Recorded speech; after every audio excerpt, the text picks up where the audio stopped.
creamy tomato soup and a pretty ridiculous version of a grilled cheese sandwich. The reason I chose this is the last couple days around here it's been a little bit rainy, and comfort food for me is very important. There is nothing more comfort food than creamy tomato soup and grilled cheese. So we're going to get right into this, and we're going to start off with making this soup. Now the base of this soup is going to be very similar to what we did with the tomato sauce last week. We're going to start with a little bit of onions and garlic in the bottom, and then we're going to build our way up onto that. So let's get started. So first of all, since we're not, we're going to get right into this. We're getting the heat going right onto the pan. And again, as usual, we start with about 2 tablespoons of oil in the bottom of the pot. Now, the first thing we're going to do is I've got a little over half an onion that I've already peeled. And because we are going to puree this at the end, again, we can start with really nice big chunks. We don't have to worry about getting this really, really fine. So we can run our knife just right down through the top, one through the middle, one through the sides, and around. And then we've just got really nice 1/8 pieces. Now, once this pan gets up to temperature, which we're just about at, get that oil moving on there nicely, we can get that onion right into the pan. Now, we're not really concerning ourselves with a lot of super deep caramelization in this recipe because we are blending everything together. Really what we're looking for is just a lot of really good flavor by getting a lot of good stuff going and getting a lot of things blending all their flavors together.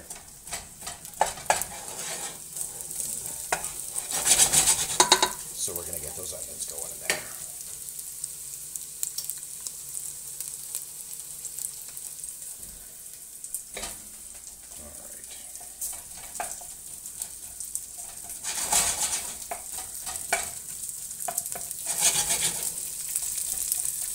So luckily with the recipe that we're doing today, we decided that we would go and pay a couple of our local shops a visit and grab some really great ingredients to just kind of highlight a couple of great places around here. So I decided to use the Portuguese bakery and the Italian bakery here in Edmonton and get some product from each of those restaurants. Now, most of what is in the tomato soup here is going to be from the Italian bakery, and everything in the sandwich is actually from both places. I was able to get an amazing loaf of bread from the Portuguese bakery early this morning. We got some really great cheese from the Italian bakery. So now that these onions are working around real nice, we've got some nice sound coming off of there and a little bit of caramelization, we can get ready to throw our garlic in there.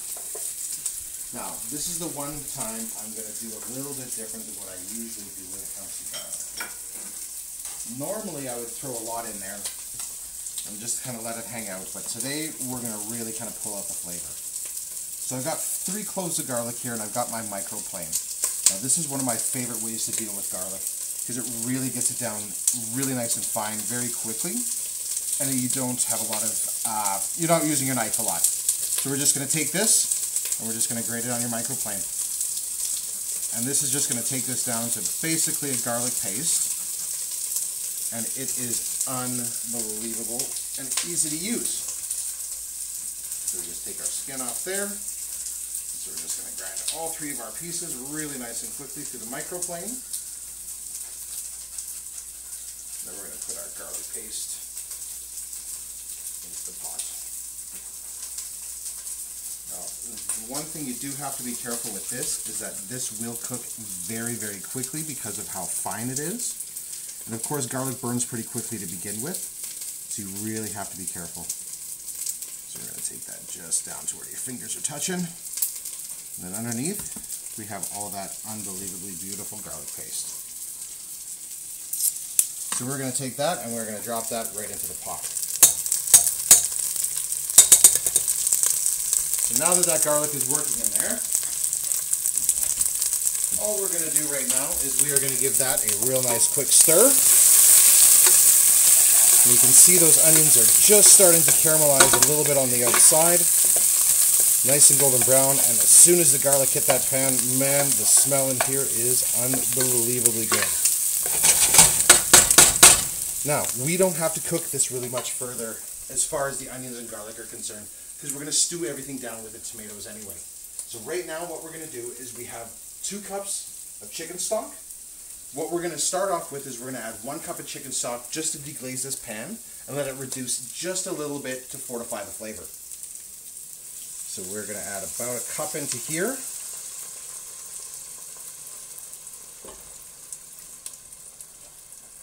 And we are just going to let that come up to a nice simmer and get everything off the bottom.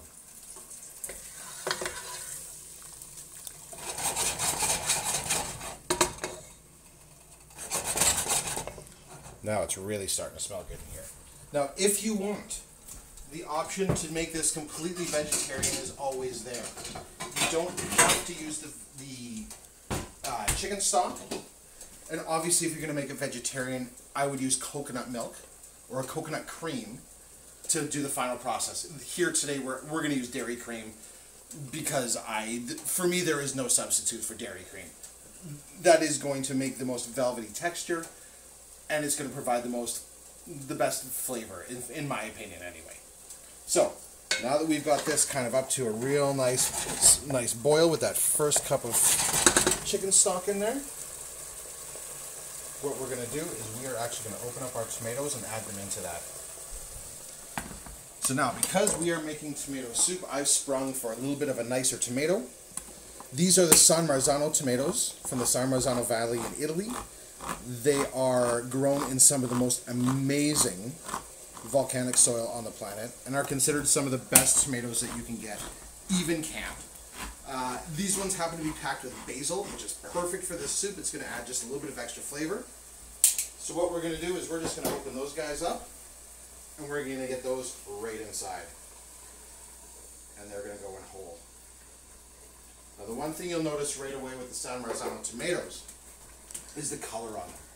It is unrivaled. They are some of the most red, luxurious looking tomatoes.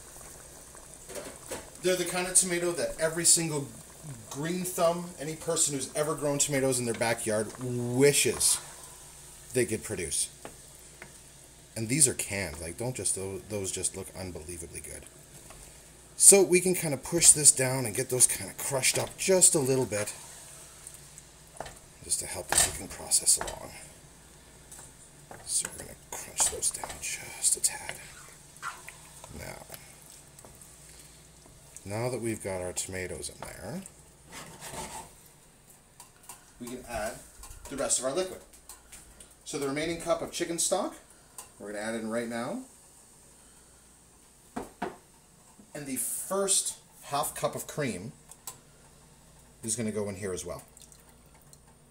Now when I say first bit of cream, we are going to end up adding more cream to this later on in the blending process. But I do like to add a little bit right off the bat to add that fattiness and get that richness in there. And it also allows you to add a little bit less at the end and have that kind of little bit more of a lighter creamy flavor to this. So that color right there, that really nice pink hue color with that just the right amount of cream in there, is exactly what we're looking for. So at this point, we're going to take our lid, we're going to put it right on top. We're going to let that come up to a boil. And really all you need to do is let this simmer to incorporate flavors. We're only going to let this simmer probably for about maybe 10 minutes after it comes up to a boil. Then we're going to blend it, add a little bit of cream, and that's it. Season to flavor. The only reason I'm not seasoning this right now is because we are going to let this reduce, and we don't want to over-season right off the bat. Because the creamy tomato soup, or cream of tomato soup, however you want to call it, is a little bit more of a delicate flavor, we don't want to overburden that with a lot of salt and pepper that ends up reducing to too heavy of a flavor. So once this reduces and once we blend it, that's when we're going to season it. So until then, we're just going to let this come up to a temperature, and it's already starting to simmer really quite nicely, and we're going to let that go. Once this is simmering, that's when we get into the real fun stuff, because we are going to make an absolutely ridiculous grilled cheese. 4 types of cheese, the biggest slices of bread you've ever seen on a grilled cheese. It's absolutely incredible. So, this smells so good right now. I can't. I wish everybody could be here in this kitchen right now because the aroma out of this pot is unbelievable. So now that we're coming up to just onto a boil, we're going to turn ourselves down to medium-high heat just to let that simmer for about 10 minutes, 15 minutes at the most. Now we get to get into the grilled cheese. So, for this grilled cheese, I went to the Portuguese bakery today and I found the most incredible loaf of bread. Now, this big boy here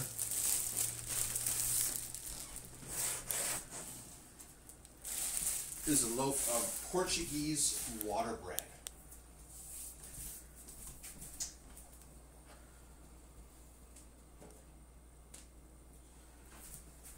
Now, what I love about Portuguese water bread is, as heavy as this looks, it is almost weightless.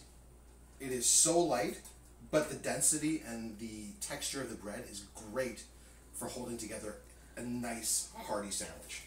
Now, we're going to go absolutely ridiculous with this, so we're going to cut some pretty honky slices. So we're going to get right into this, and we're just going to go. Now, it's so light that my serrated knife is actually a little bit too aggressive for it. And I'm going to have to grab a different one. Something a little bit finer.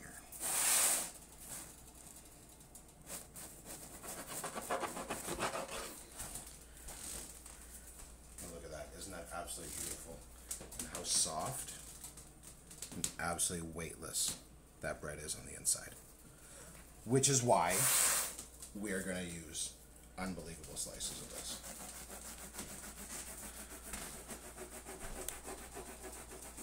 So we are going to cut ourselves just some absolutely monster slices of bread.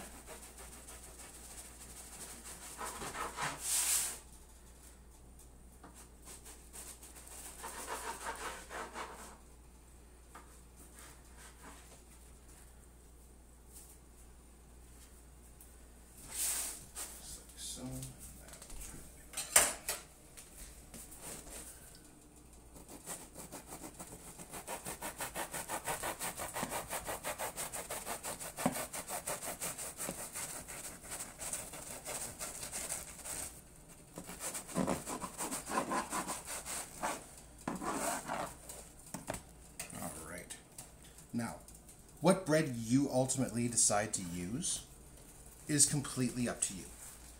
If you want to use a lighter bread, a heavier bread, a really dense rye, a nice multi-grain, a sourdough, really when it comes to the bread itself, it's kind of dealer's choice. Personally, I like something that some people might say is a little bit too soft.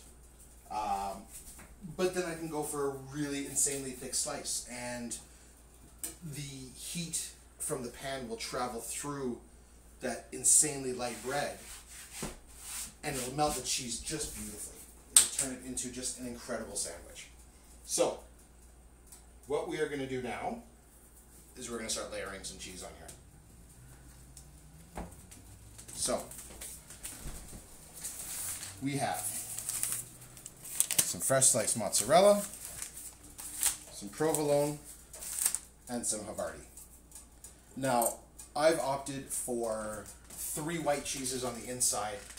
For me personally, these are cheeses that I choose because of the melt factor.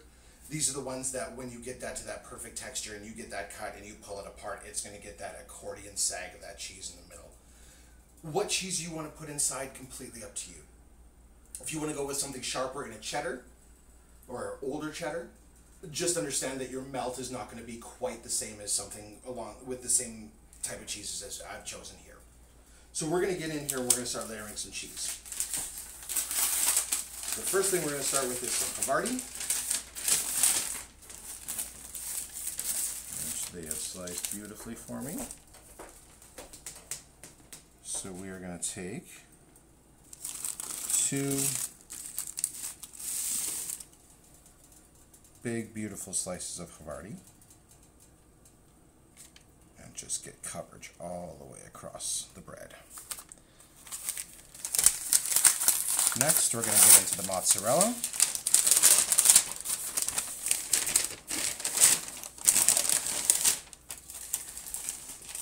And now with the mozzarella, I've sliced layers a little bit smaller so we can get 3 beautiful slices of mozzarella on there. And then at the very top,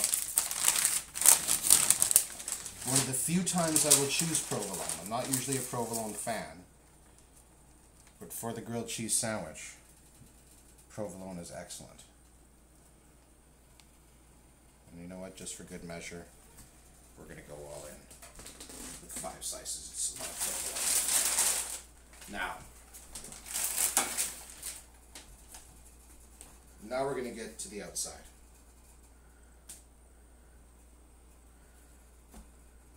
Now, there are a couple of methods on how to do the outside. First, before we get into that, we're just going to open that, again with the pot away from us, and get all that steam away. It's simmering really nice and hearty now, so all those flavors are breaking down really beautifully, merging all together. Those onions are getting super soft, and we'll be able to blend all this up really nicely once we get that grilled cheese almost all the way done. So we can just put the lid right back on top of that. Alright, now back to the grilled cheese. Now there's a couple schools of thought on how to make a grilled cheese and what to put on the outside of a grilled cheese. Personally, I'm a purist, if you will. I like butter. You can use mayonnaise, because really all it is fat and egg, and it does make a very nice crust on the outside. But for me, there is nothing better than salted whole butter. And that's what I have right here. So we're going to take a good amount of this butter, and we're just going to put all on the outside. Now this butter has been sitting at room temperature, so it's nice and soft and spreadable. We're just going to get that all over top. Now you don't have to be super fancy with it. Just get that all chunky all over there. Just make sure you get it all over. That's the important part. Because what we're going to do next kind of defines this sandwich. And that's the Parmigiano Reggiano cheese. Now you might be asking me, hey Scott, hey chef, where are we going to put some more cheese? Oh, it's going on the outside. We're just going to layer a whole bunch of this cheese on the outside of this sandwich, on top of that butter. I'm just going to press it onto the sandwich just so it sticks, so when we move this over, we don't lose all our cheese. And this is why we're also going to be starting our grilled cheese sandwich at a lower temperature than you might normally. We'll be starting this just a little over medium heat, and we will be starting it with a little bit more butter in the pan itself. Because of the cheese on the outside, we need to make sure that there is enough fat that we're going to be able to render that cheese down really nicely and turn it into the crust that we're looking for. So I've just taken a little bit of butter, smeared it around on the outside of the pan. Now we're going to take this big old sandwich, we're going to move it over here, and in one swoop, hopefully,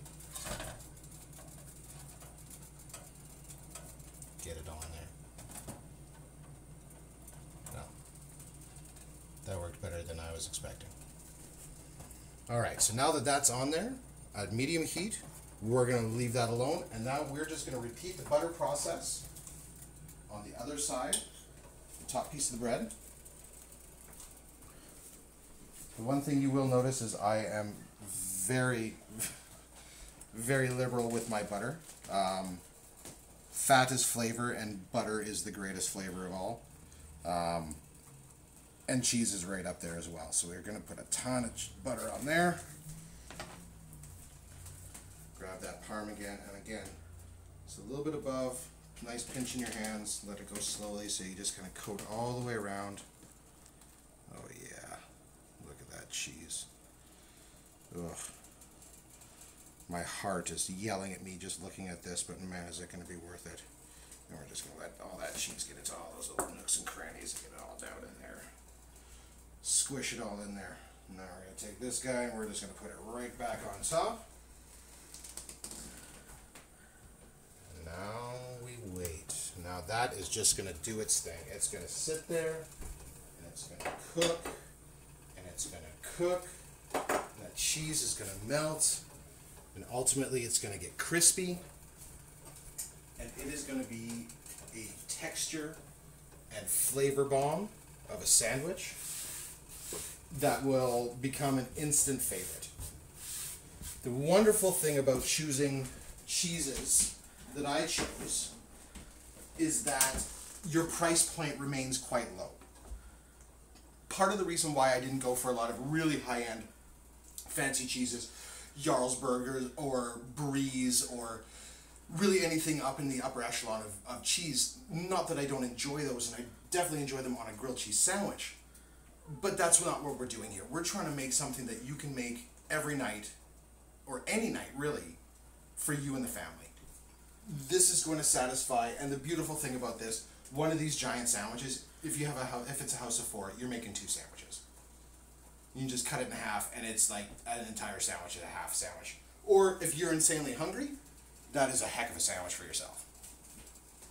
So we are going to come back to the tomato soup here while we are frying our sandwich. Now once again, we're going to open that pot lid away from ourselves.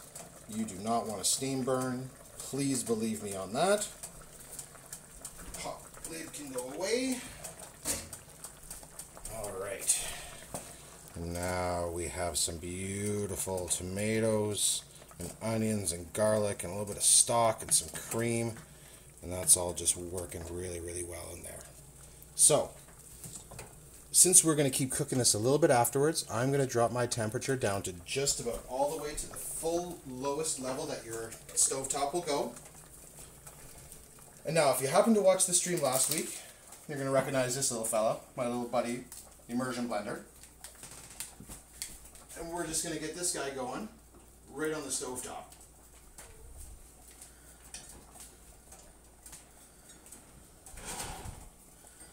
So we'll just get that inside there. And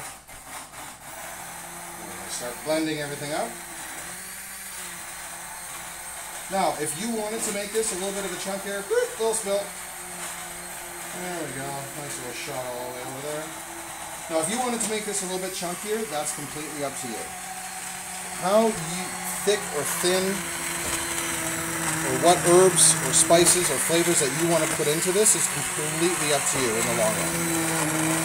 What I'm providing here is just a really base recipe for a very, very simple, delicious, creamy tomato soup. This is one of those soups that anybody who likes tomato soup will be satisfied by this soup. So, we're just going to fry the last little bits of tomato and onion in there. Make sure we get everything nice and smooth.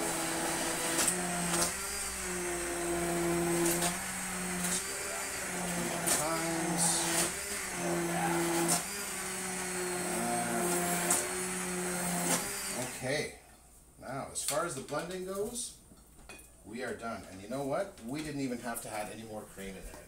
That half a cup of cream at the very beginning ended up being the perfect amount. So right now, all that's really left to do is flavor check this. So I'm just going to dip into my drawer here and grab a spoon.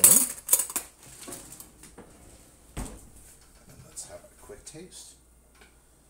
Oh, that texture is absolutely beautiful.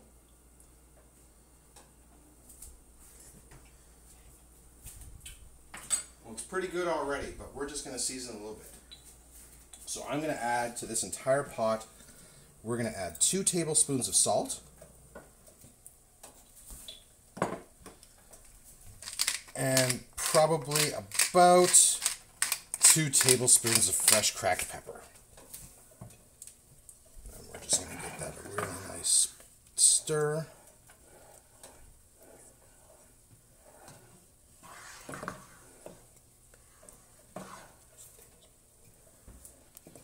So, get that salt and pepper, 2 tablespoons of each, all incorporated into there. And now we can just let that simmer, which means we get to go back to the grilled cheese. So, you can smell that that first layer of cheese is getting nice and crusty. So, turn my heat down just a little bit. Get under here. Now this is going to be a little bit of a trick. Ready? Oh yeah. So that's exactly what you're looking for. That crust is just, holy crow. It is crunchy and cheesy and salty, delicious. All that butter underneath there, we're just going to let that. So now, we turned our heat down just a little bit, so we are just going to let that other side just cook. We're going to press down on it, because really at this point in time, how flat your sandwich is doesn't really matter, because it is going to be delicious. So we've turned our heat down to just below medium, because now that that pan is really hot, as soon as we flipped it over and put that cheese on the bottom, it's going to start cooking really, really quickly, but we still need the cheese in the middle to melt just a little bit more. So turning that heat down and allowing that residual heat to kind of soak into that cheese, and just having that little bit of a lower heat is going to allow all that cheese on the inside to just really, really melt and really start to liquefy nicely. So at this point in time, it's just time that's left. We just have to let that beautiful sandwich keep crisping up on the underside and let that cheese in the middle just keep melting. And all that beautiful butter get absorbed into that amazing loaf of bread. Now again, I was talking about these local places here in our city in Edmonton. Every city has places like this. They are in different communities within your city. They are in different neighborhoods. There are bakeries and privately run places that bring in products that culturally are significant and important and from different regions that will surprise you at how accessible and how unbelievably good it is. Yes, you are going to pay a few more dollars. But behind those couple of extra dollars are local people who are employed by a local business, who are making locally sourced products with locally sourced products, who are helping other businesses. It's a great community to get into. And once you start going more and more, you'll be surprised that all of a sudden you're going to walk in that door one day, and the guy that's been serving you behind the counter, who turns out to be the owner, is going to recognize you and go, "Oh, hey man, come over here. I got something really cool to show you." Those are the type of relationships that you can build if you go to places like this. Spend those $3-4 extra dollars if you have it, or when you have it. Make it a luxury trip. Don't do it all the time if you can't afford it. But when you can, please go and support these places. They're amazing. But enough about that. Let's get back to this food. So our tomato soup is 100% done. It is all seasoned up. It is nice and smooth, beautiful and velvety with just a little bit of texture in there. And this grilled cheese, I gotta say, we're gonna take a quick peek underneath. Oh, okay. That can go off. We're gonna bring this over here. I hope you're ready for this. Now you can probably hear how heavy this is, and that's okay. But listen.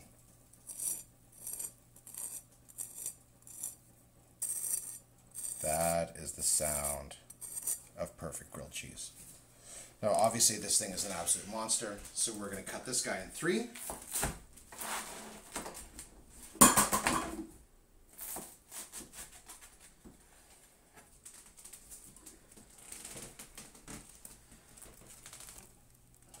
As you can see, we're a little under melty in the very middle, but pretty darn good. That's pretty melty and delicious on the inside.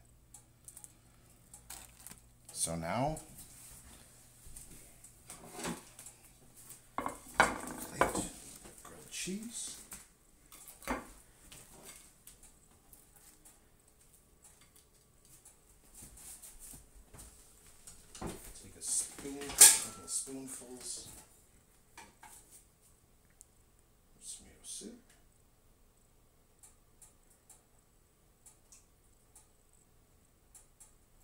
happen to have any of that Parmesan cheese left from the crust, take a little bit of that parm. It's right on top of the soup. For just a little bit more flavor, a little extra salt. So that right there is a really big grilled cheese. Some really good cream of tomato soup. If you've liked what you've watched and you're not following me already, please grab that follow button. It helps a lot all the way around. Hopefully you've seen something here that inspires you to go out and support a local business and grab some amazing product from them and make yourself a giant grilled cheese sandwich and some creamy tomato soup. My name's Scott and I'm the Uncensored Chef. Thank you so much for watching.